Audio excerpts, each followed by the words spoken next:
Welcome to Chaile Time. Welcome. This is our podcast. Is it the podcast? What did you say? Is it the podcast? I don't know what to call this thing anymore.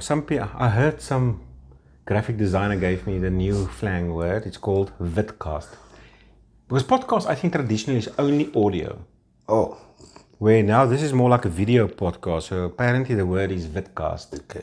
So welcome to our vidcast, videocast. I don't know about vidcast. Welcome to Chaile Time.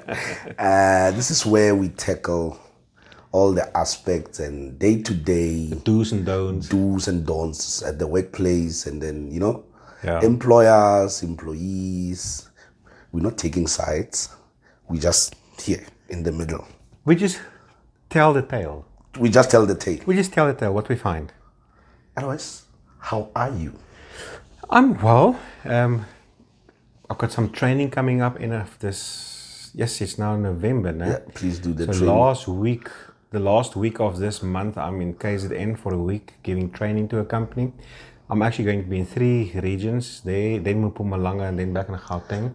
So from the end of November to January, it's just training. I do a lot of training. I give these 2-day workshops on labor law. It's really good. When I give training, I give you the law, but I also tell the dark arts of labor law, things that commissioners may not know about. Yes, that stuff, the dodgy stuff. Please do the training. I really need you to do the training. You know why I'm saying that. Yeah. I cannot tell too much of details into that. Anyway, I saw you had a coffee thingy. Oh yeah. How did it go? Cappuccino with Toby. Cappuccino with Toby. Yes. Yeah, you see, I think it went well. We did our first one on last Friday, but that moving forward, we can do it on Saturday morning because, as you know, I have the Harmony People Network. We're like we're like a HR community of like just over 2,000 HR and related professionals, lawyers, and there are some CCMA commissioners on there and some labor court judges on there. So now we're creating this platform where, look, we've been flirting with each other on this network probably for 5-6 years already. And what I mean with flirting is there's all these WhatsApps and talking and ideas and consultation and advice, but you never see each other. So we normally have a conference freebies. And a lot of freebies, advice and documents and whatever and resources. But we normally have like a conference once a year in KZN, Cape Town, in Gauteng. But I've also decided, you know what, there's this challenge, and a lot of people don't understand this, that you get retrenched, as an example. And you know what? Most companies retrench every 2 years anyway. So now suddenly you're out of a job. Now what do? You start searching Career Junction or Job Mail to get a job. But you send your CV to an advertisement, but you don't always understand. You're number 1,000 in the queue. Yeah. And the recruiters probably only read the top 20, you see. So it's difficult. Some people do get a job that way, but it's difficult. So what Cappuccino with Toby does is, first of all, it helps Harmony People Network members to meet each other. And that's normally potent. Oh, is this you? Wow, whatever the case may be. But it's an opportunity for you to form relationships. Because how many of us have applied for jobs for a promotional opportunity or a vacancy in our own companies? The company will advertise the post, which is just a formality. Yeah. They've already earmarked a person, which is their favorite somewhere in another branch or an outside person. Now, companies mustn't say, oh, they don't have favorites, but bull twang. I work with you. I know you have a favorite. And I'm not saying it's wrong. I'm just saying acknowledge it. Because the thing is this, labor relations is a relationship. You know, if you can convince people on your the strength of your relationship emotionally that you're the right person, the advertisement and other people applying is just a formality. It's a tick box. So this is the thing, Cappuccino with Toby, one Saturday morning a month from 9 to 11. And also we explore sexy coffee shops in Midrand. So we don't go to your traditional restaurants. We try to find those diamonds, you see. So that's nice. But the idea is you will get business owners there and you'll also get HR kind of people there. And so people to come together to tell a bit about yourself, who you are, what you do, what your skills are, and what opportunities in life you like to have. And that's a way to see if we can't help each other. That's a nice initiative. Yeah. Your next job, or your next customer, come from there. Yeah. You must, and it's for free. Oh no, it's not for free. You pay for your own coffee, obviously. I'm not going to pay for your coffee. It's not sponsored. It's not sponsored. But the thing is this, we need opportunities in life where we can get to know each other. That's what it's about. Okay, no, thanks. Yeah. What are we talking about this week? The Man in the Mirror. The Man in the Mirror. Is that Michael Jackson? Oh no, I don't know. I'm a labor law guy. I don't know Michael Jackson. I know him, but I mean... There's a song by Michael Jackson. Yeah, I didn't know that. Talking to the man in the mirror. I've heard that. No, it rings a bell. Okay, but I'm talking about labor law. So I'm talking to employees again today. Okay, so I'm busy helping a director. He's very senior in a company and his CEO's at war with him. That's upper level battle. This is higher grade stuff. So now I'm sort of his advisor and I'm helping him to write letters to the CEO because the CEO is attacking him on poor performance. His department, the business unit he's responsible for is not meeting budgets. And so we are corresponding with him. But now it so often happens that when there's conflict or a dispute between an employer and an employee, that the employee wants to attack back. And you know what, you use your law, why the CEO is unfair and all these kind of things. And sure, so the companies in that dispute, maybe they do something wrong, okay? But you know what? And this is what employees also need to understand, that when we are South Africans, we are citizens. If I'm not married to you or in your family, then you're a stranger to me. And if I come to your company to work, you don't owe me anything, okay? So if you don't perform, the company don't have to employ you. So if you don't perform and the company follows a process to get rid of you, it's not primarily the company that's at fault here, it's you, man. Yeah, because you're not doing what you're getting paid for. So in this case now, and employees, you need to consider this sometimes. In this case now, the issue is actually personal between him and his wife. Now this is actually a beautiful family. But something went wrong many, many months ago. And it ended up in the divorce. And many court cases. And there's even the wife now put the interdict against the man. And the man won the interdict thing, apparently. So I'm not saying the guy or the woman is right or wrong. That's not the point here. The point is, we all have personal lives. And sometimes it's messy. And I've heard in the documents of the court cases about drug abuse and alcohol abuse and all these kind of things. But now, obviously, this impacted now his performance at work. Now the company is sorting it out. And I need to help drafting letters to fight the company, which I do. But that's not the issue, man. The issue is the man in the mirror, man. The issue is you, your personal life. You need to sort yourself out. So the personal life is affecting his performance at work and then... Yeah. But... And then maybe one day there's a lawsuit because of the company technically being wrong on certain things. Poor company, man. So what honest advice? I know sometimes people don't like it when you are honest. It's like when you're telling a client that we don't have a case here. You must settle. We don't settle. No. We don't settle, man. I'm just saying.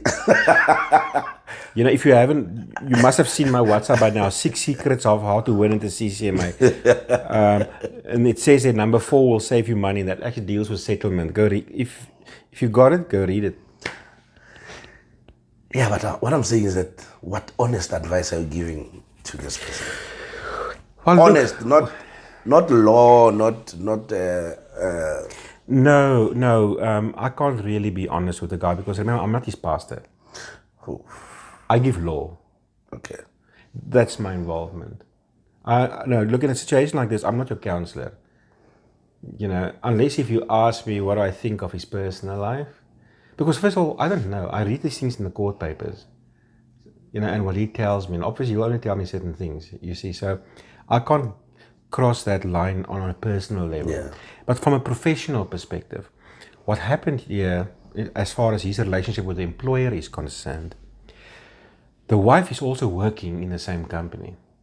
It's war. They hate each other. So, but now the wife is also the sister of the CEO, which is his boss. Yeah. Okay? And she shouted there, myself and this boss will make sure you get fired. The next moment he gets a letter of poor performance. And what's interesting is, in the letter, he's already accusing of the trust relationship being broken. He's accusing him of his department not meeting budgets. But on the same statement, there are 3 other departments which the CEO is responsible for, which is also not meeting budgets. It's like, so I wrote a letter to say, listen, we subject ourselves to the authority of the company and acknowledge the employer has a prerogative to investigate poor performance in the company. But we're asking that he personally distance himself from this investigation. Yeah. Maybe appoint an external company to investigate, or maybe go through HR or something. Because clearly from a timeline perspective, suddenly there's issues, suddenly his sister is making these threats, now suddenly there's an issue with his performance, the trust is already broken, but he himself didn't even make the representations yet, but the trust is already broken. So we're just saying, and you know what, that guy responded, and he was mad. We were insulting him and insubordinate and all these kind of things. And all we were asking is, we want to do the investigation, but just not you. Because there's an element of you being biased here. You are saying things, you are clearly influenced. So we're not saying we don't want to subject to your authority. We are saying distancing yourself from the process. Let HR do this thing, man. Not you. Yes, you. Then he says he's got a right to investigate. Yes, you do have the right to investigate, but this is extraordinary circumstances. Because if there is a lawsuit later, one of the big issues is going to be you being influenced, you being biased. And in a way, we are actually trying to protect the company. Yes, him too, so that you have an objective person doing the investigations. And I told the client, if these things are true, it's true.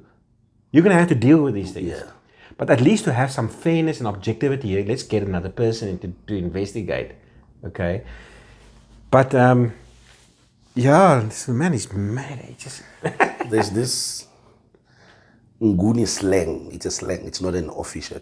They say kuningi, which means it's a lot. Mm-hmm. And it's getting kuningia. Like, it's getting more. It's getting worse. It's getting worse. So what you're talking about now, it's a lot. Yeah, but now some people's got these egos. I'm the CEO. I'm Trump. You're fired. You won't tell me what to do. I'm in the legal side of things. Yeah. I'm just saying, if there's a CCMA case, now I'm not saying the employer will lose the argument. I'm just saying you're going to sit there for 2 days arguing whether he was biased or not. Or not. Yeah. Do you really want to open this door? There's something. You know what will help? There's a word. It's called wisdom. That man should just say, you know what? The truth is, it is my sister. There's hell going on here. And you know what? I got a message yesterday. They've now moved that sister into his department. What about the interdict and what? Oh, the interdict is done. Yeah, it's done, but remember... But I'm like, is this not done on purpose? But at the CCMA, no, there was operational requirement. And the commissioner is, sorry, it's operational requirement. Bulltang, man, it's politics. Yeah, remember, if there was an interdict, even though it's resolved, there's still bad blood.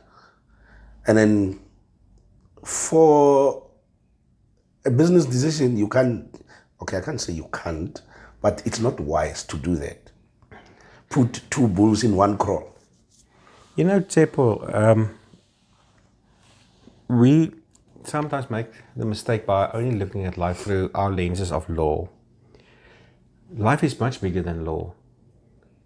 Life, in essence, in terms of human interaction, is a relationship. Yeah. And if I don't like you, I don't like you. Look, if I don't like your nose, I don't like your nose. Now, the law says I may not discriminate, but if I can kill you without the law knowing about it... I'm just joking. But you see, this is a thing, and we are political beings. Yeah. And we can't deny ourselves. It is like that. So if you're in a workspace, yes, and if you've got family there, it gets complicated and messy sometimes, and then people try to bypass and use laws to their advantage or whatever, It comes down to the fact that we are relational beings, So they don't have other branches where they can move this person and then he can go and work far from them or something. Or maybe they do, maybe they don't. But the point is this: if it is your sister and you love your sister and you're gonna do everything, and then still put up a straight face. No, this is operational requirements, and the business needs it like this. It makes logical business sense, and But meanwhile, Friday evening having a braai with your sister, and really, did your husband do this? Really? And then honestly, family is gonna take sides. No matter what, family is gonna take sides. But anyway. But in the letters, you're objective. I have the right to investigate. And in that letter, I care about the livelihood of all the people. Yeah. So why only addressing it now? Now that the sister and the husband is fighting? So what is the way forward? Why not addressing yourself for your own poor performance? What is the way forward on this? Yeah, look, it's a dispute, you know. We're gonna draft new letters now just to comment that, look, we're not trying to be insubordinate. We do recognize the right to investigate, and these are issues that must be addressed. And then he needs to address every single point. Yeah. But I just feel we've made it clear already. So if this thing goes south, and if there are merits to the case, then that's one of the legal points that will be discussed. That when he was asked to excuse himself from this process, he failed to do so. And look, there's black and white evidence of a lot of things there that implicates his bias. So he shouldn't have been arrogant and aggressive and pull his CEO hat. A wise CEO, honestly, this is what I would have done. I would have said, listen, I'm not going to deal with this. HR, deal with it. Simple. I will just say HR, deal with it. You know, but anyway. Yeah, so man in the mirror, the point is, before you always attack your employer, sort out your own crap, man. It's a brief. It's you. 100%. That's this week, Tsepo. Thank you for watching. Don't forget to like and subscribe. You must also check in the descriptions. There are many links there to valuable resources and so forth, you know. So on your YouTube there, on the video, I think there's a word there that says more or whatever. Just click on there, read there, but there's nice stuff there, you know. That's goodies. Valuable stuff. Yeah. Thanks for watching. See you next week. Bye. Bye-bye.